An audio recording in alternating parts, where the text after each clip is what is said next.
Thank you, Kurt. Thank you, Helen. That's tremendous context and background and history. And when Helen I can't talks, hear him that well. you're not missing anything. Oh, I don't know about that. When you talk about some of the Sephardic families, like the Sassoon family and the Kaduri family, who were actually global Jewish philanthropists at the time. The Kaduri family also had a famous agricultural school in Palestine, mandatory Palestine, before the state of Israel. Manny and Helen, I know you met essentially for the first time tonight, and you discovered, and maybe you can tell a little bit about this story, some coincidences or some similarities and some proximity that you had in the ghetto by way of sort of background about your lives and your memories in Shanghai. So why don't we start with Ellen, since you came from Duluth. Okay. Well, my memory of Shanghai itself is a little on the short side. Well, I think both Manny and Kurt and I, it's amazing the close proximity and the connections.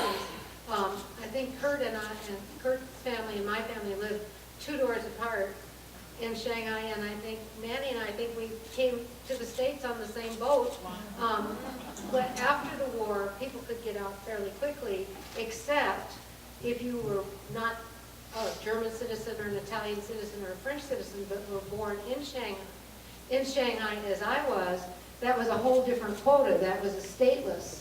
So because his brother was born in Shanghai and I was born in Shanghai, my parents couldn't get out until 1948, and my family was prepared to go to New Zealand, and his was going to go to Australia. So, you know, this has been such an amazing experience for those reasons.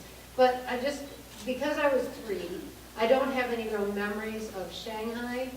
I do have memories, you know, kind of the room we lived in and the park I played in. But I think listening to the stories, you'll hear all of us say the same kinds of things. Our dads were picked up. My father actually was away when the men were rounded up. They lived in very northern Germany, up in Königsberg, which is on the Baltic.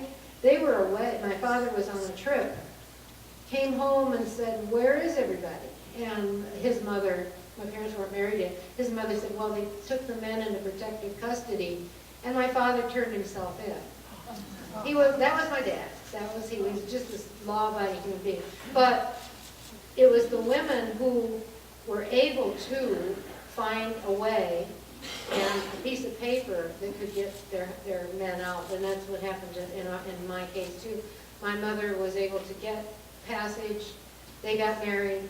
They left with little or nothing, but they left with their lives. And I think we can't say enough times how eternally grateful we are to the Chinese people that accommodated us when they had so little.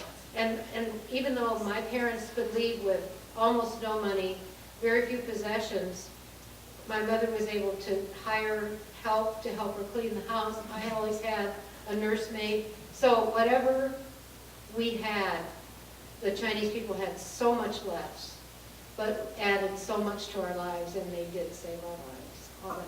I'll let Manny talk.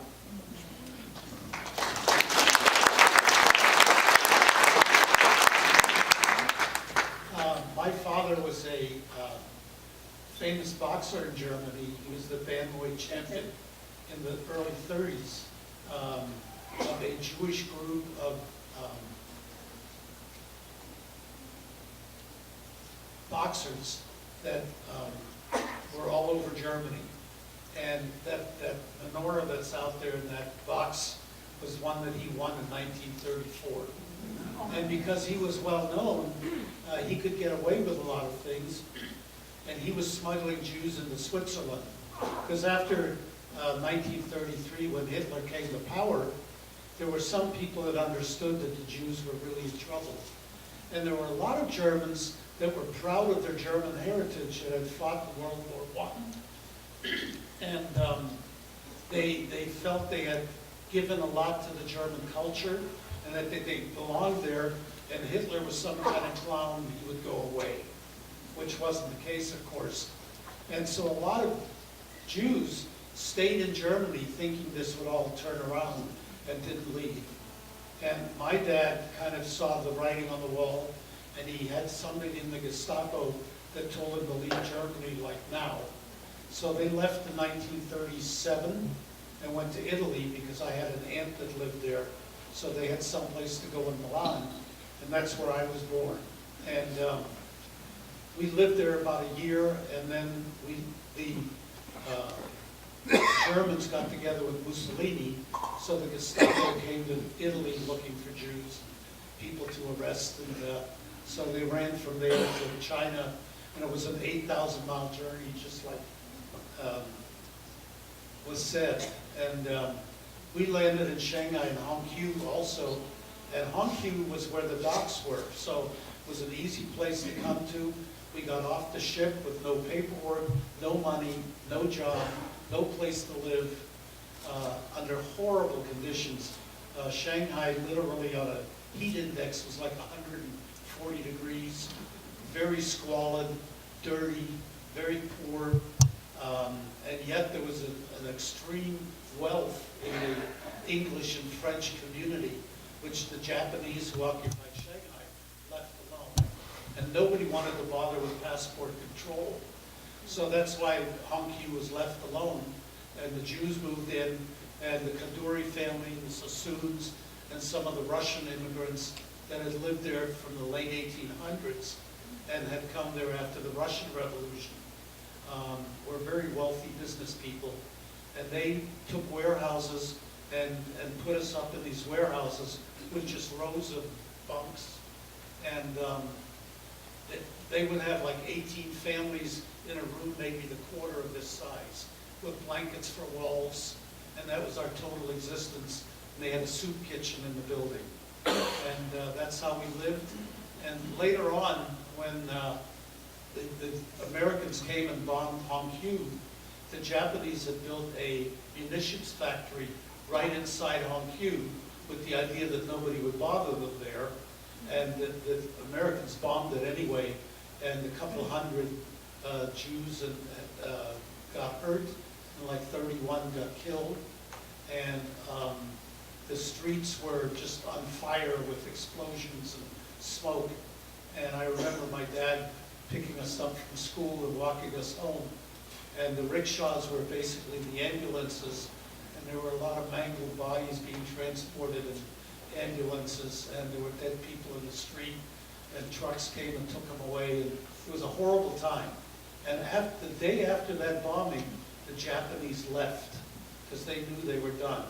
And all of a sudden, Shanghai was very quiet, and it started to function as a city again. And my dad went to work for the U.S. Army in a motor pool, as did Helen's, and she didn't know this, and both our fathers worked in that place in Shanghai. And also, they had left in '48 for the same problem that we had, that my brother was a stateless person, and so was Helen's. She was a stateless person because she belonged to no country, and so we finally got out of Shanghai in 1948 on the same ship. And I'd never met Helen before.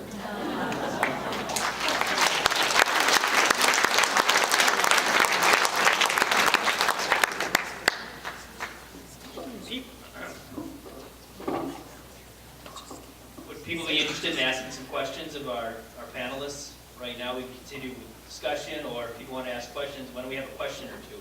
If that's okay, anybody want to ask a question? Victor, oh, we got the Victors. I have to annotate Victor's question.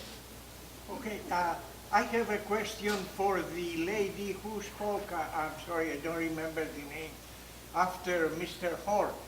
Helen Vick. Okay, a question for Yes. Helen. Yes.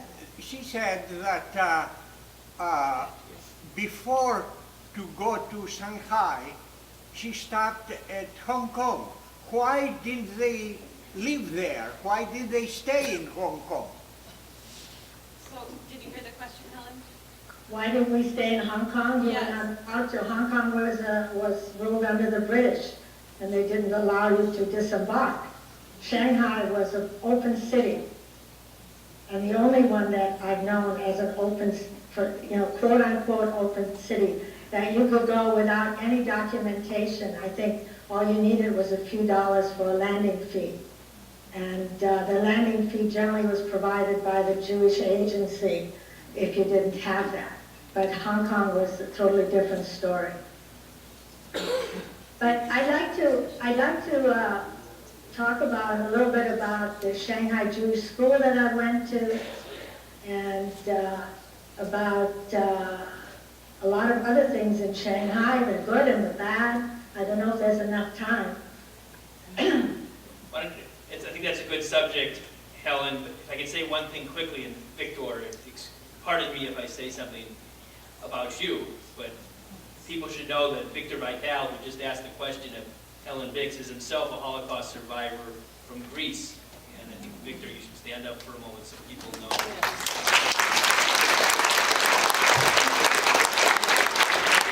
But Helen, that would be terrific. Why don't you say something about your schooling? I know Manny has certain strong memories of his education too, and education being so close to the hearts of Jews and Chinese together is a good topic. So Helen, thank you.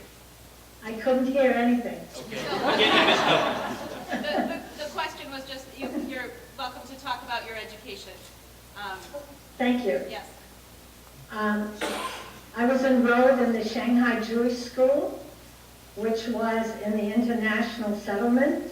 It was under the auspices of the Sephardi community, who actually did the infrastructure for the Jewish community since they were quite well-to-do. They had come originally from India, and they spread out. They originally were in the opium trade, then they went into real estate and banking, but that's beside the point. They were very generous, and they built the Shanghai Jewish School, amongst other things, besides hospitals and synagogues.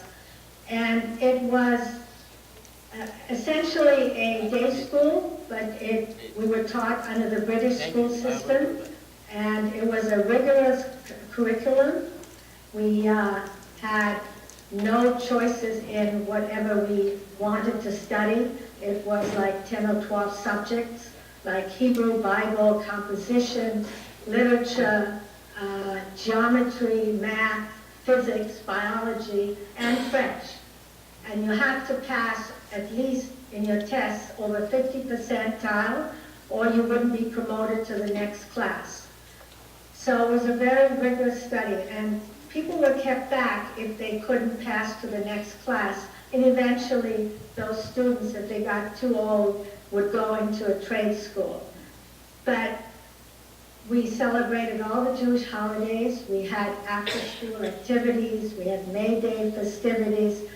We essentially also, what's different than the American school system is that we, when you start in one class, would go through with all the same students into the other classes. In other words, from kindergarten to 12th grade, we would be with the same students. So we formed, at least I formed very nice friendships with about 5 of the students. And to this day, we still see each other, even though sometimes we don't see each other for months or sometimes a year. We always get together, and it's like, we're still kids at school. And it's wonderful. And all of us have done well. And it's good memories of Shanghai. And also, I might say that there was a organization called Betar, which is Brit Trumpeldor, which is a right-wing organization that we still have. And I joined that too, and I became an ardent Zionist that wanted to go to Palestine and build up the country and live in Israel, which now we have Israel, of course. But I remember very vividly that most of my classmates belonged to it. We used to have little shirts with collars or special ties, and we'd sing and dance and talk about,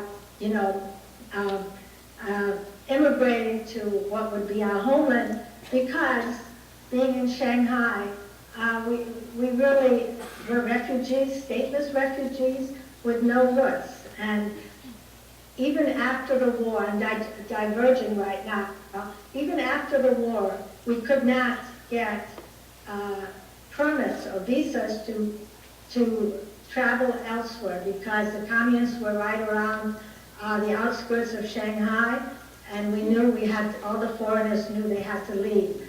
So my mother applied at almost all the consulates that were in Shanghai so that we could emigrate out of it. And luckily, I do want to mention this, it has nothing to do with the Shanghai Jewish School, but there's an organization called HIAS, Hebrew Immigrant Aid Society, that were very helpful and the Jewish community in the United States. Between the two of them, we were very lucky that we were able to emigrate to the United States. I could elaborate on that, but since I'm talking about the Shanghai Jewish School, I won't do that. But it was a really wonderful education I got, like any child in the Western world would have gotten, and I have fond memories. And I want to say the good things about Shanghai. I try not to think about a lot of the other things that happened. But anyway, that's the Shanghai Jewish School. If there's any questions, I'd be happy to answer. Manny, maybe you want to talk about